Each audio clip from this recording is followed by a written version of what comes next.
Pero vamos a conversar, ya lo tenemos al doctor Juan Belit Granda. Bienvenido, Juan, bienvenido Abriendo Puertas de BIS Televisión. Muchas gracias, estimado Néstor. Para mí siempre es un honor y un gusto estar con ustedes. ¿Cuál es la visión? Igual nosotros, Juan, ¿cuál es la primera lectura de estos días previos a este pleno, en la que el presidente Castillo ha sostenido reuniones, invitó a todas las agrupaciones presentes en el Congreso? Evidentemente no asistieron Avanza País, Fuerza Popular y Renovación Popular, pero el resto sí, en un compromiso que entendemos que es un compromiso de desarrollo y de gobernabilidad. No sé cuál es la visión que tiene el internacionalista y el analista político, Juan. Bueno, muchas gracias, mi querido Néstor. Yo a veces me pregunto que el Perú, casi como siempre, en los últimos 30 o 40 años, caminando al borde del abismo, es una enfermedad crónica que permanentemente nos tiene a nosotros postrados en una cama de las expectativas.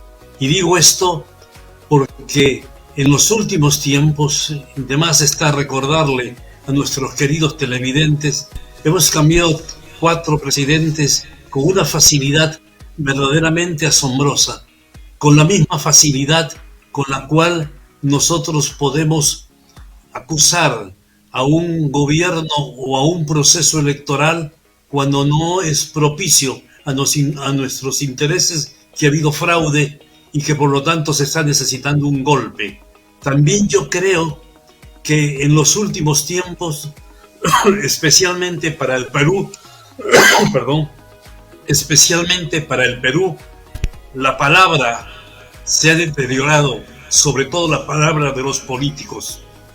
Cuando uno monta una campaña electoral, plantea una plataforma de que el gobierno o su partido, en caso que asuman las riendas del poder y la conducción del país, se va a proscribir de manera tajante con adjetivos. Hay que declararles una muerte civil, hay que separarlos del escenario político, hay que sacarlos de las posibilidades y los planteamientos y los sueños de la población si vuelven a incurrir en actos de corrupción.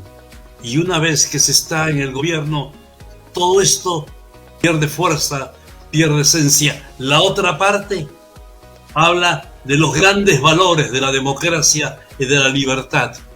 Cuando pierden las elecciones, piden un golpe de Estado, piden que se interrumpa el proceso democrático porque la asunción del nuevo gobierno no le conviene a sus intereses. Esto ha hecho perder el discurso político su fuerza de llevar un mensaje de esperanzas, de expectativas, de realidades, especialmente a los jóvenes. Y aquí es cuando empezamos nosotros a entender la razón por la cual los jóvenes se alejan del juego político. Y aquellos que se acercan, o aquellos mayores que se acercan al juego político, cada uno lleva en el bolsillo de su saco la agenda de sus intereses. Y entonces escogen las comisiones que están de acuerdo a los negocios en los que ellos están inmersos. Esto no hace otra cosa más que perderle interés a gran parte de la población de los países, no digo del Perú, no digo de América Latina, estamos refiriéndonos a los países del mundo que han perdido ya interés, la gente, en el juego político, porque ya han descubierto una cosa que era evidente desde hacía algún tiempo, pero que un poco una pátina del sentido de la dignidad con esta pátina se tapaban, se cubrían estos intereses.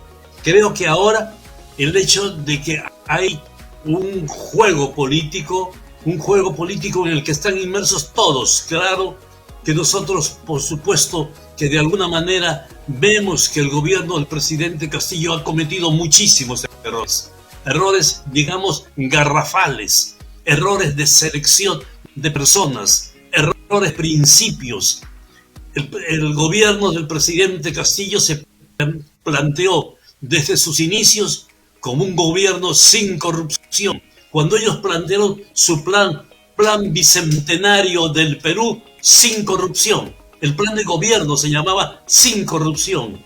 Y después, a los 120 o 130 días, empezamos a ver una serie de juegos, una serie de presencias de personajes cuestionados en todos los gobiernos, en todos los regímenes. Son las mismas personas que están cercanas al poder para sacar ventajas económicas, ventajas, digamos, monetarias de ese acercamiento. Y desgraciadamente, en este caso, el presidente Pedro Castillo tiene que deslindar sus responsabilidades porque su desgaste es un desgaste acelerado. Eso es por un lado. Y por otro lado está la propuesta legislativa que se hace para que se acepte la discusión del tema de la vacancia. Yo me hago una pregunta que es una pregunta que creo que todo el Perú se la hace. ¿Dónde está el planteamiento en la Constitución que se habla de la Constitución como si fuera un santo documento? Lo es cívicamente. Se habla de la Constitución como la Carta Magna. Lo es políticamente. ¿En qué parte de la Constitución está que al presidente se le puede vacar por alguna serie de acciones que consideran ellos, la oposición, me refiero, que es mérito suficiente para sacarlo? Voy a leer lo que dice el artículo 117, al cual todos hacen mención, nadie lo lee. Y dice el artículo 117, el presidente de la República solo puede ser acusado, solo puede ser acusado. Si se le acusa por otra cosa que no es esto, se está faltando la Constitución. Razón por la cual los congresistas, si acusan al presidente de una infracción que no está estipulada en la Constitución, ellos están faltando a la Constitución. Solo puede ser acusado durante su periodo por traición a la patria, por impedir las elecciones presidenciales, parlamentarias, regionales o municipales, por disolver el Congreso, salvo en los casos previstos en el artículo 134 de la Constitución, y por impedir su reunión o funcionamiento, o las de la Junta Nacional de Elecciones. Digamos que ahí termina, porque lo demás es un poco de adjetivos. Ahí termina el articulado. Es decir, claramente nos dice, solo puede ser acusado por traición a la patria, por impedir elecciones, por intervenir los jurados nacionales de elecciones. Yo no sé si los congresistas tienen alguna información que no la comparten con sus electores y que ellos consideran que el presidente ha faltado a estas normas. Yo no estoy negando que el presidente debe ser investigado por algunos asuntos que tienen toda la connotación de factores irritos, factores atentatorios contra el juego honrado, decente, transparente de la política. Ese es otro tema, pero no está estipulado, no está planteado en la solicitud que hoy día se está dando. Decimos esto porque yo no sé si los partidos de oposición han hecho un cálculo político. Yo tengo la impresión que su cálculo político es un cálculo más que político hepático, especialmente de un sector de la oposición, y me refiero puntualmente a la posición de la señora Keiko Fujimori, y que esa señora ahora hace exactamente lo mismo también que hizo con Pedro Pablo Kuczynski. Hay que vacarlo, hay que sacarlo. ¿Por qué? Es decir, si uno lo ubica puntualmente esto en un esquema jurídico y en un esquema político, es porque yo perdí las elecciones. Se parece a candidatos de otros países, y más aún de países desarrollados como el señor Donald Trump, que cuando ya había perdido las elecciones habían hecho recuento 3 veces y él entonces empezó a gritar fraude un grupo de sus partidarios tomaron el Capitolio, que hoy día, y lo digo hoy día porque hoy día he visto que 8 de ellos han sido acusados a 14 años de prisión por haber tomado el Capitolio de los Estados Unidos y por haber asesinado a 4 personas, de las cuales 3 eran policías. Este es el riesgo que no han calculado la oposición en el Perú. Digo especialmente, señora Keiko, pero también no exonero de la responsabilidad a los otros candidatos, como el señor López Aliaga y el señor Hernando de Soto. Y digo esto porque ello puede desatar o abrir una caja de Pandora de imprevisibles consecuencias. Ellos consideran que es muy fácil vacar al presidente, sacarlo al presidente, poner a una vicepresidenta. La vicepresidenta va a estar ahí, no sé, 25 días o 40 días, en los 40 días la vaca y asume la presidencia, la presidenta del Congreso. ¿Y ustedes creen, señores miembros de la oposición, que la población se va a quedar muy tranquila? No olviden lo que sucedió con el señor Merino. Costó la muerte de 2 jóvenes. Le echaban la culpa a todo. Le echaban la culpa al foro de Sao Paulo. Le echaban la culpa que en Lima habían cerca de 50 agentes nicaragüenses, venezolanos y cubanos. Esa es una ingenuidad que solamente los que la emiten pueden creer, que la más gente se la va a creer. Lo mismo que hasta ahora hay algunos columnistas que hablan de la presencia de las fuerzas cubanas de inteligencia como de las fuerzas de la inteligencia venezolana en el Perú. Este es un problema que lo tiene el Perú. Lo mismo le dijeron a Piñera cuando hubo una reunión de 1.200.000 personas y uno se pregunta, ¿ustedes creen que las fuerzas de inteligencia de Cuba, alguien en su sano juicio puede reunir en una plaza de Chile a 1.200.000 personas? Por amor de Dios, no entienden una cosa que es tan elemental y tan básica. Es decir, no entienden que la situación de Chile es una situación altamente convulsionada, altamente volátil, que ha obligado a que el señor Racing hoy día le lleve algunos puntos de ventaja a Kast, el candidato de la derecha.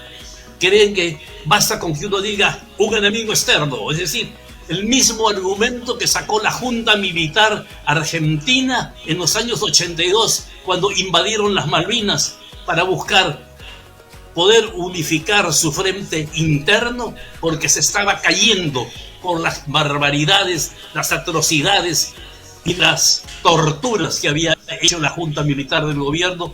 Asaltaron finalmente las Malvinas, fueron los ingleses, le dieron muy duro a los argentinos, cayó la Junta, investigaron la Junta y los metieron presos.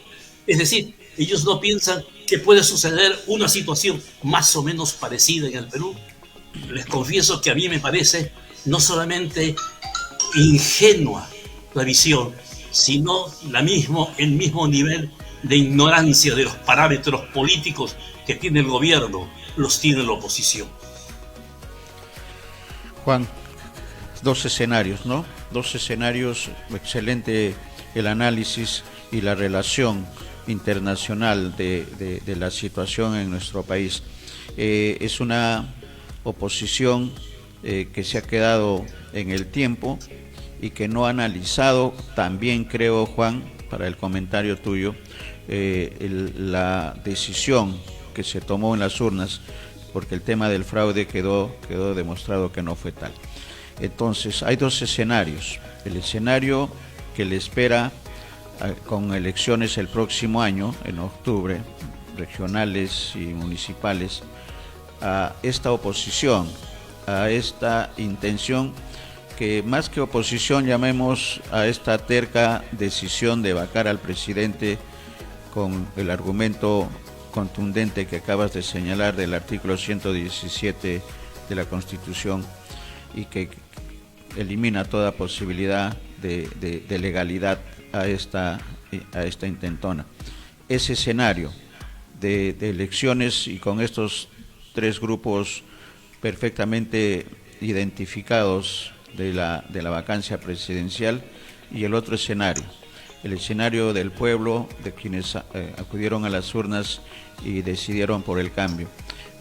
Hay un enfrentamiento con consecuencias imprevisibles, como bien lo señalas, y que coincidimos totalmente, porque la situación con Merino fue una realidad y que costó la vida de 2 jóvenes inocentes, pero en este escenario en la que está en juego una elección, Merino ingresó también de alguna manera por la puerta falsa, pero Pedro Castillo no ha sido elegido, y quienes han dado el voto están esperando todavía, a pesar de todas las equivocaciones de gobierno propios de un gobierno de un presidente que de alguna manera se encontró con la presidencia de la República, con todas las circunstancias que conocemos, pero hay un pueblo que está confiando todavía en esa situación. ¿Cómo ver, cómo analizar este escenario y cuál debería ser la decisión más inteligente de ese grupo político y de los congresistas elegidos con el voto popular, que representan a diversas agrupaciones, Juan, pero que finalmente es el voto popular quien los ha llevado ahí?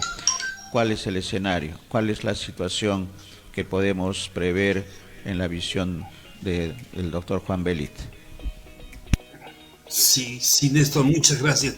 Yo tengo varias lecturas sobre estos temas. Primero, una de las lecturas es una lectura que tiene una dimensión periodística. Fue la expectativa que se creó y que la creó un programa televisivo, Cuarto Poder, que iba a haber un destape que verdaderamente iba a amenazar la estabilidad del presidente Castillo y que finalmente no se dio. Yo me pregunto si en el transcurso del tiempo que ellos plantearon la salida de estas denuncias, de estas filtraciones, hasta el momento que se emitió, hubo una negociación con el canal. Te digo esto porque a mí me sorprende que ellos hayan montado, como en muy pocas oportunidades, todo un escenario que más que para golpearlo al presidente Castillo, servía para amenazarlo y para que se diera más en negociación. Y luego, cuando se emite el programa, había sido más humo que fuego. Es decir, había sido un cascarón en el cual no se dijo nada. Finalmente se sacó un video de un joven que había sido degradado en la Fuerza Aérea Peruana por su involucramiento en acciones penales. Este es un caso que debe pasar decenas de veces al mes en las Fuerzas Armadas. No meritaba haber hecho tanta bulla para una cosa que era simplemente un silbido. Y yo tengo la impresión que hicieron bulla para darle como si fuera una cabeza de turco, para que el público ya con eso se tranquilizara, pero que en el interín de este planteamiento, hasta el acercamiento hacia el presidente Castillo o hacia el Ejecutivo, ha habido una negociación del canal de televisión o de las autoridades pertinentes. En primer lugar. En segundo lugar, la posición del señor Vladimir Cerrón, el gran líder, el gran dueño de Perú Libre. Es decir, él durante el transcurso de la última semana ha estado amenazando al presidente Castillo que no iban a votar para apoyarlo, sino que iban a votar por la vacancia. Yo estaba seguro, y además aún he apostado con algunos amigos y he apostado físicamente una cantidad mínima de dinero, simple y llanamente por un afán deportivo, de que Cerrón iba a apoyarlo desde el comienzo, lo iba a apoyar al presidente Castillo. También lo único que hacía con eso era asustarlo, alarmarlo, ponerlo al borde emocional del abismo de Castillo. Pero ellos estaban seguros que lo iban a apoyar, porque si no lo apoyaban, ellos no iban a tener después una sobrevivencia política, no iban a sobrevivir si no lo apoyaban a Castillo. no iban a sobrevivir en el escenario de las decisiones políticas. Y lo mismo que el canal de televisión, lo único que hacían era asustarlo para vender más cara su posición y su apoyo. Eso. En tercer lugar está el hecho de que los partidos, sobre todo los partidos que han mostrado un interés en buscar un acercamiento con el Ejecutivo, que el Ejecutivo debió haberlo hecho hace mucho tiempo para bajar el nivel de las tensiones, han estado ahí en ese juego de tira y afloja de la política, donde está más el interés del cálculo político y solamente frases que son frases huecas hoy día, como democracia, como libertad, como gobernabilidad. Esas son frases que no te dicen nada. La gente sabe que cuando uno habla de corrupción es porque tiene un nivel de corrupción. La gente sabe que cuando uno habla de democracia es porque está buscando un golpe. La gente sabe que cuando se habla de libertad lo que queremos son regímenes autoritarios. Digo esto porque hoy día todos los partidos parecen comportar esa forma de juego político. Yo soy un poco de la tesis, que tal vez sea una tesis eufemística o utópica, pero bueno, la vida está hecha de utopías a las cuales nos acercamos y, como decía Galeano, después la utopía se aleja, y cuando le preguntaron entonces ¿para qué sirve? Sirve para eso, para crecer y para aprender. Y yo estoy seguro que nosotros que tenemos algunos sueños, algunas utopías, para que nuestro país sea grande, para que nuestro país sea fuerte, para que nuestro país sea digno, hoy los jóvenes comparten, muchos de ellos, estos sueños y estos ideales. Los jóvenes hoy día están desilusionados de la política y yo intuyo que va a aparecer muy pronto una generación de jóvenes que tal vez van a compartir con algunos que somos muy viejos como yo. Es decir, vamos a compartir con los jóvenes esos sueños y esos deseos que los hemos tenido nosotros desde niño. Es decir, yo entiendo que haya muchísimos que piensen en un Perú grande, en un Perú fuerte, en un Perú digno, en un Perú sobre todo justo. Todos buscamos un Perú justo. Uno en las marchas nos ve gente mayor que salen a gritar compartiendo los brazos unidos con los jóvenes. Este es un sueño que precisamente en este escenario político que ahora se está dando en el Congreso son dos caras de una misma moneda.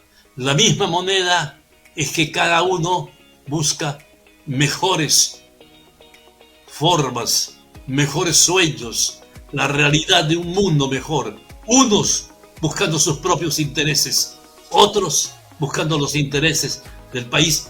Los jóvenes, que como diría Ingenieros, tienen la obligación de ser rebeldes, porque el joven que no es rebelde es un sirviente precoz, coinciden con los viejos, a los cuales González Prada le decía los viejos a la tumba y los jóvenes a la obra. Hoy día digamos que no, que los viejos no vayan a la tumba, que los viejos se acerquen a los jóvenes, que los viejos les digan cómo son las experiencias, porque dentro de 8 meses van a haber unas elecciones en el Perú. Esas elecciones van a ser elecciones de un referéndum que va a ser la población. A los partidos políticos que lo que buscan es la vacancia para tener el poder, no es que busquen la gobernabilidad. Esto sería una ingenuidad pensar que el señor López Aliaga y la señora Fujimori están buscando la gobernabilidad. Nunca la han buscado, nunca. Es decir, eso no está en su esquema político y en su concepción económico del país. Ellos están buscando sus intereses. El señor López Aliaga, que tiene una deuda con la ciudad de 28 millones, y la señora Keiko, que está caminando al borde del abismo porque puede también ir a la cárcel por un buen tiempo. Sabemos que el fiscal ha pedido 30 años, a mí me parece excesivo, pero bueno, ese es un tema jurídico. Ese es un tema que es una lectura que tiene este momento. Es decir, los juegos y los vaivenes que se están dando actualmente. Yo le diría a los jóvenes, yo le diría a los jóvenes, estén atentos, estén, como dicen los mexicanos, avisados, avisados porque está amaneciendo un nuevo día, está amaneciendo una nueva fórmula, es decir, los modelos políticos pasaron de moda. Es decir, ya hoy día nadie cree en los modelos políticos como nadie cree en los modelos económicos. La economía le ha dado muchísimo dinero a unos poquísimos y nos ha ensombrecido con la pobreza a la gran mayoría. El ejemplo más palpable y evidente en todos los países se da en el Perú. Es decir, cuántas personas han perdido el empleo y cuánto han ganado los bancos, las clínicas, los laboratorios. Todavía, si yo siempre les repito, y disculpen ustedes lo catatónico de esto, decir aquello que decía un viejo luchador, y decía, yo quiero para mi pueblo lo mismo que quiero para mis hijos, ni más ni menos. Totalmente de acuerdo, Juan. Totalmente de acuerdo con que el futuro siempre ha estado en manos de los jóvenes. Nosotros en algún tiempo también fuimos jóvenes y luchamos y tuvimos enfrentamientos con la dictadura militar.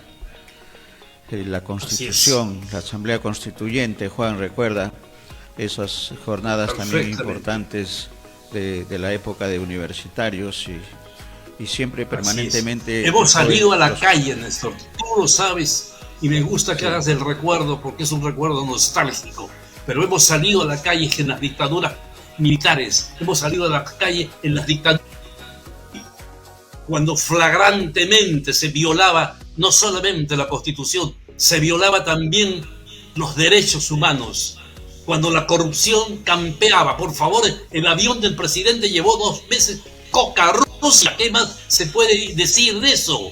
Las denuncias del presidente de Colombia, que él le ha dicho al presidente Fujimori, el presidente de Colombia, le dijo, por favor no sigan dándole armas a la FARC, por amor de Dios, y vienen ahora a hablar de moral. Esa es una doble moral que nosotros, por mayores que seamos, no debemos admitirla y no la vamos a admitir.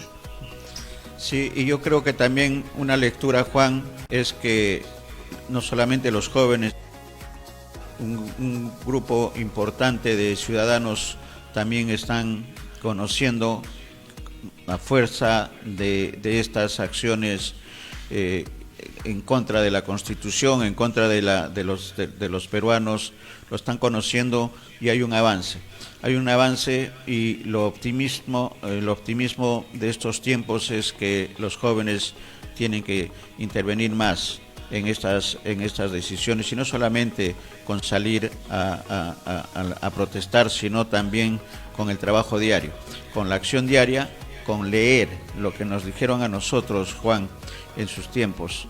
Había que leer, leer y leer, para que no, y además tener información, como creo que la estamos haciendo en BIS Televisión, Juan, con la participación tuya y de otros importantes pensadores y hombres de experiencia y con formación, para que nuestros jóvenes televidentes y quienes no son tan jóvenes tengan información de primera mano para que formen opinión. Lo importante es que tengan que formar opinión y sepan diferenciar y no seguir cometiendo los errores que hemos cometido con la elección de los gobernantes. Se va a cometer errores seguramente, pero compartimos, Juan, ese optimismo y ese deseo que no es utopía, es una realidad que los jóvenes tienen que iniciar los cambios y algunos con experiencia, como el caso tuyo, poder indicar la ruta, el camino más y menos complicado para lograr el bienestar, como tú bien dices, y quiero para los peruanos lo que quisiera para mis hijos. Eso grafica lo que tenemos que seguir. Esa es la realidad, esos son nuestros tiempos y tenemos que seguir para adelante. No hay otra, y ese es el camino. Y muy bien que digamos, en el caso tuyo, Juan, la situación de quienes se oponen y quienes buscan la vacancia. ¿Cuál es la intención? ¿Cuál es el fondo de esa intentona? Está quedando demostrado cuál es la verdadera intención. No es gobernabilidad, no es la democracia, son otros intereses individuales, y que ya la población creo que ya aprendió la lección y está en ese camino. Y eso creo, Juan, para el comentario, se va a demostrar en las elecciones del próximo año, de octubre del próximo año. Así es, Néstor. Yo creo que tenemos que estar a la espera de la decisión de las últimas horas para ver cómo enrumbamos el Perú. El Perú a veces nos duele porque es un país doliente, además. Es un país doliente que muchas veces no ha sido justo con sus hijos, y extrañamente, pero no es extrañamente, es una realidad también de la vida, ha sido muy benévolo con los que menos se lo merecían. Bueno, totalmente. Muchas gracias, Néstor. Gracias también, Juan. Gracias, vamos a estar atentos, vamos a volver a conversar luego de este pleno que seguramente va a tener para mañana también, así que vamos a estar atentos y volveremos a conversar de esto que nos apasiona, el Perú y el futuro de los peruanos.